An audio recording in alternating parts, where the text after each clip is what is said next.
So hello everyone, welcome back to the channel. Today's video is a bit special because it's about MCU and we're gonna discuss about MCU and its problems.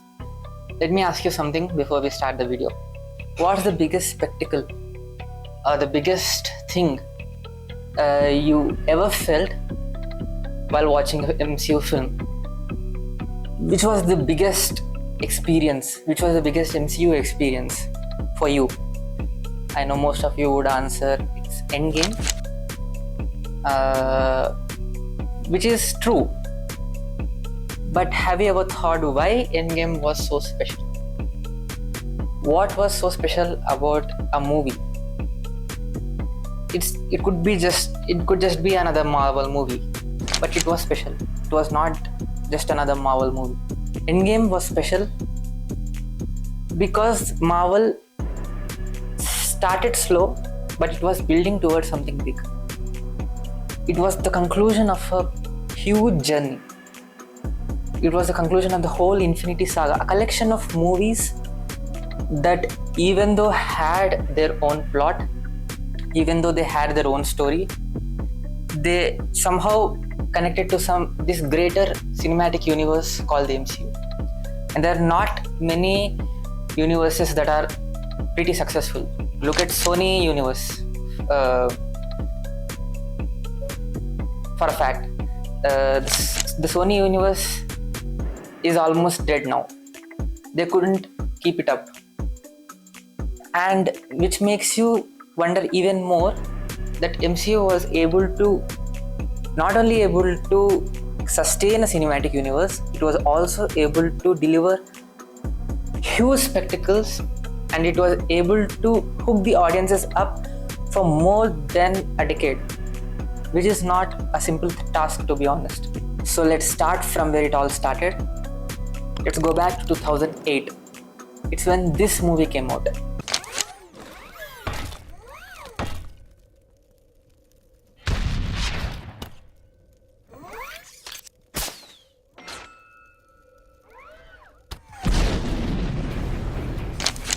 Iron Man was a risky affair back then. RDJ was just coming out of jail. Tom Cruise had declined the role, and Jon Favreau was not a superhero director. He was a comedy director, in fact. So it's a movie. It is a superhero movie directed by a comedy director. The actor is an actor who was arrested because of usage, and it was all messed up. The movie was not supposed to work, but somehow it was one of the highest grossing films of 2008. So Marvel was doing something correct, something that could be extrapolated into something much bigger. Marvel was doing something which made the whole Infinity Saga a brilliant success. Now there are a few things in Iron Man that are pretty much missing from the current MCU timeline.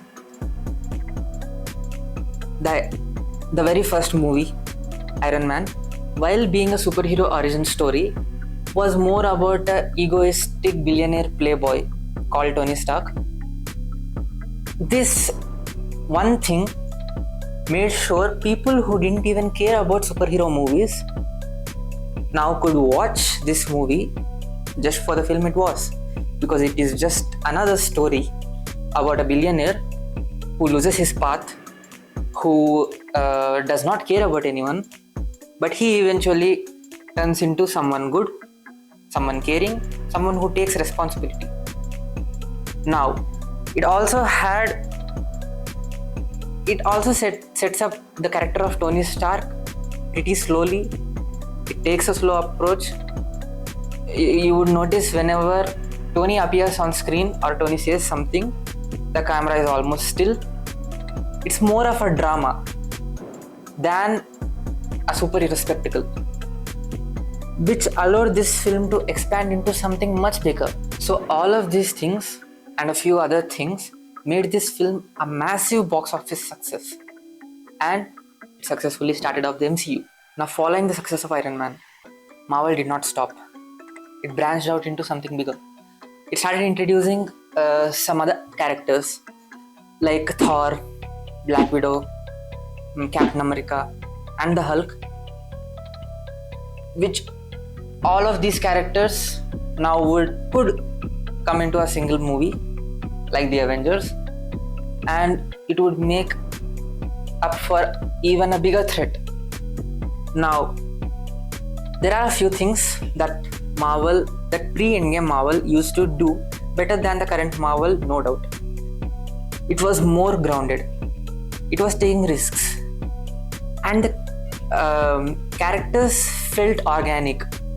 It felt like they're a human being, or they're just like us.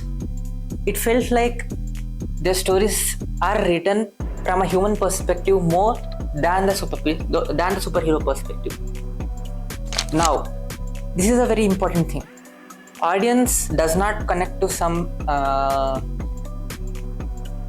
of the world fascinating thing. The audiences always connect to someone or something that feel close to the world, close to the real world. So when Marvel started writing stories about a rich billionaire who was struggling to find himself as many other people would. The billionaire part, of course, is not relatable to many, but the struggle of finding your own character, the struggle of finding yourself is a struggle almost everyone faces in their life. And another example would be Captain America or the Hulk. All of these stories have something in common. The common link between all these stories is that they have that human perspective first. It is always a struggle of a person. It's not a superhero movie. It's not a superhero trying to save someone or trying to rescue people. It's about a person who's trying to figure himself out. And this is where the Marvel shined really well. Now, every origin story that Marvel made before Endgame, that included the main Avengers, had a specific tone to it. The Captain America was a story of a righteous man. Iron Man had a playful, sarcastic, fun tone. It was serious at times though. And films like Thor had that Shakespearean, royal and ancient touch to it, which made these movies stand out. And it's not like these movies had to connect to some movie or had to contribute to the greater multiverse or the greater good of MCU. They almost always had their own story. They almost always had their own ending, which made these stories and these movies pretty good, even by today's standards. Now, there's one thing that kept all of this going, that made sure the Infinity Saga was as epic as it is now. It is a linear plot or a linear story. Marvel really did not try to include complicated screenplays or complicated stories. It had a simple plan. Introduce a few heroes here and there and make a movie where they all come together to fight a bigger villain. Now, this strategy really worked like a charm. It is this strategy and this strategy alone that shaped the whole Infinity Saga, that shaped the whole MCU as it is now. And it also had a low-stake environment. Now, these low-stake, grounded environments in films, especially, allow the audiences to connect more with the characters. They have more time to understand and see what these characters truly mean and what they stand for. So this was a pretty good move from Marvel till Endgame, and after Endgame it slowly transitioned into something unfamiliar. Let's discuss about that as well. Now let us look at some of the problems the current multiverse MCU faces. Now there are multiple branched timelines, and there are so many characters to keep up. There are so many alternate stories, alternate realities, and alternate characters that are as important as the original 6 Avengers once were. So this really, jiggles things up. It makes them haphazard, and most of the people now do not even follow Marvel, who used to follow Marvel till Endgame.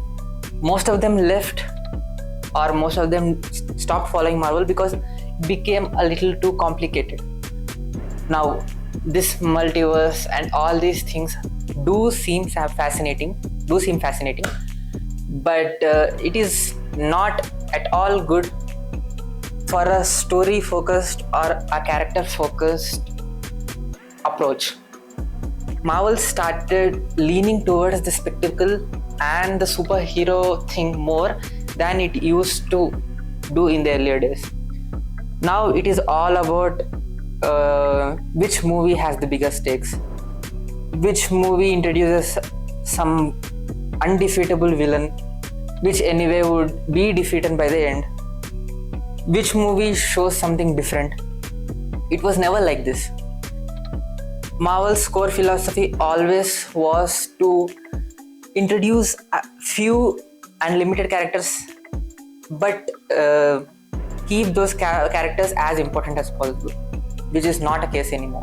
A high stakes environment for a really long time makes up for a boring story sometimes. Audience lose the connect they had with the characters when every other movie promises you some high stake environment. Now remember the past few movies of MCU, most of them had some multiverse element or some multiverse stories attached to them.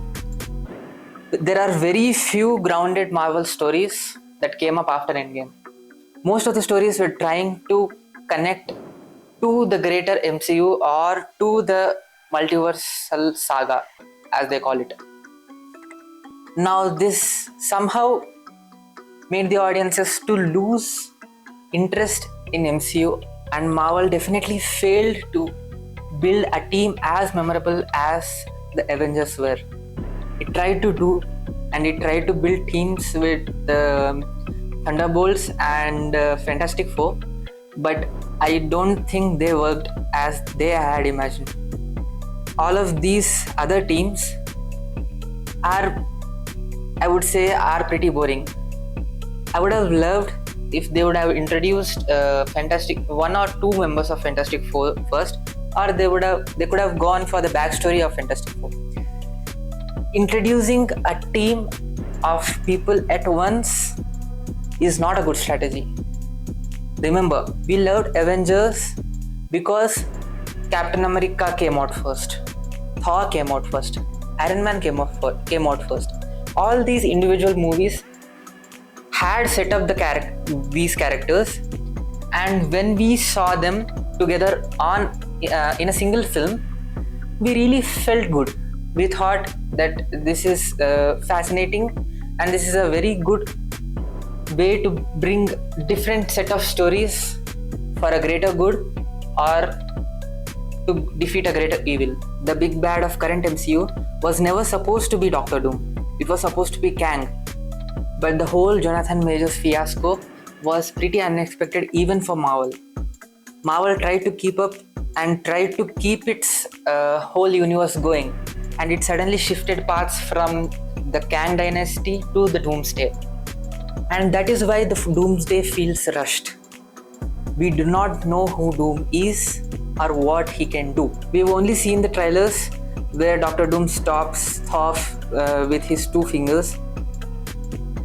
They're really trying hard to capitalize on RDJ's Doom.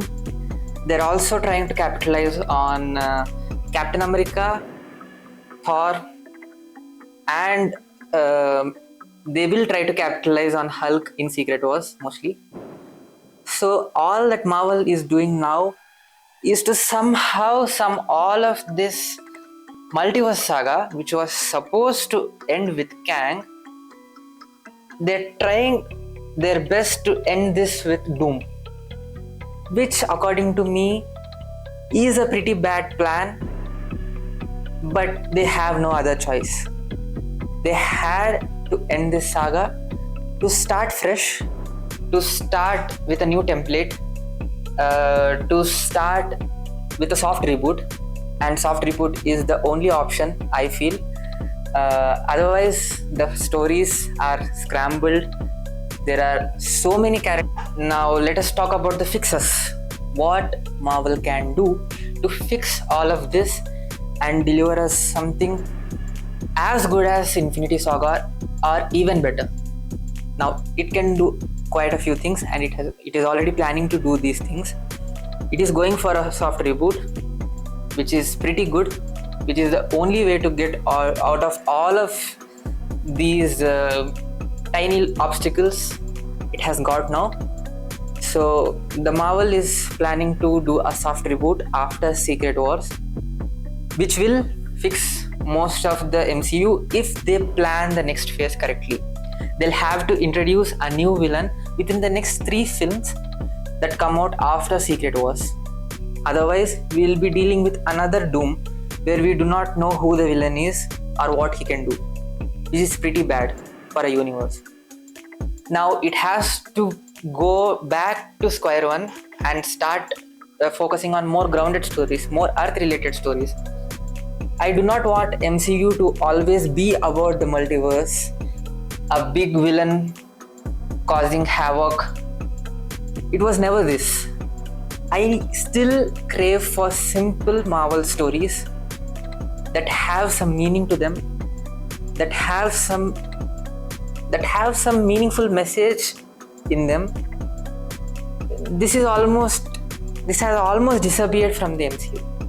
Only the recent few films might have touched upon such characteristics or such plot lines. Otherwise, it's always about some multiverse story or some multiverse villains coming into this world. Like No Way Home. No Way Home is the best example. If you take out all the Spider-Men and all the villains, what you're left with is the Aunt May plot, which was pretty good. Losing Aunt May was like losing Uncle Ben for this Peter Parker. But the whole villain part and the whole 3 Spider-Men fighting their own villains from their times was nothing but a nostalgia bit, to be honest. And it was never supposed to be this. Marvel was very much capable of introducing a set of characters and making them as memorable as they could. So I want that Marvel back. And I hope they make things good again. They improve upon them. They find good stories after the Secret Wars. That was it for this video. Do tell me in the comment section. Tell me how you feel about this video and the current situation of MCU. I really expect some comments. Whether you like this video or not, I do not care about that. But do give me a feedback on how this video has turned out, or how my content has evolved, or how my content has improved. I really appreciate a feedback. Thank you. Bye.